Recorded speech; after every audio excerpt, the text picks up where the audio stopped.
పాత బస్తీలోని ఓవైసీ అక్రమ నిర్మాణాలను ఎప్పటి వరకు కూల్చివేస్తారో హైడ్రా చెప్పాలని బీజేఎల్పీ నేత మహేశ్వర్ రెడ్డి డిమాండ్ చేశారు. బుల్డోజర్లు పాత బస్తీకి వెళ్లడానికి పెట్రోల్ డీజిల్ ఉందో లేదో చెప్పాలని ఎద్దేవా చేశారు. తెలంగాణ ప్రభుత్వం హైడ్రా పేరుతో సామాన్య ప్రజల మీద ప్రతాపం చూపిస్తోందని మండిపడ్డారు. ప్రభుత్వానికి చిత్తశుద్ధి ఉంటే ఎన్ని చెరువులు ఉన్నాయి, ఎన్ని ఎకరాల భూమి కబ్జాకు గురైందో శ్వేతపత్రం విడుదల చేయాలన్నారు. ఏలేటి మహేశ్వర్ రెడ్డి రాష్ట్ర సమస్యలను పక్కదో పట్టించడానికి ఈ రాష్ట్రంలో ఉన్నటువంటి ఇచ్చినటువంటి హామీలను నెరవేర్చలేక ఈరోజు హైడ్రాను ముందేసుకొని ఒక సెన్సేషన్ క్రియేట్ చేసే ప్రయత్నం చేస్తున్నట్టుగానే భావిస్తూ ఉన్నాం. నిజంగా ఈ రాష్ట్ర ప్రభుత్వానికి కానీ హైడ్రాకు కానీ చిత్తశుద్ధి ఉన్నా నిజంగా సామాన్యుల మీద మీరు చూపించే ప్రతాపం కాదు.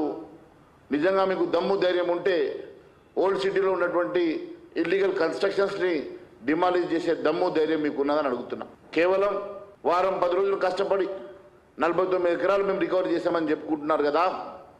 ఈరోజు ఈ రాష్ట్రంలో కొన్ని లక్షల ఎకరాల భూమి అన్యాక్రాంతమైందని, ఈరోజు ఈ రాష్ట్రంలో లక్షల ఎకరాల్లో కోట్ల బిల్డింగ్లు నిర్మాణమైనాయని చెప్తున్నటువంటి లెక్కలు, మరి ఎన్ని సంవత్సరాలు మీరు చేస్తే ఇవన్నీ రికవరీ చేస్తారు?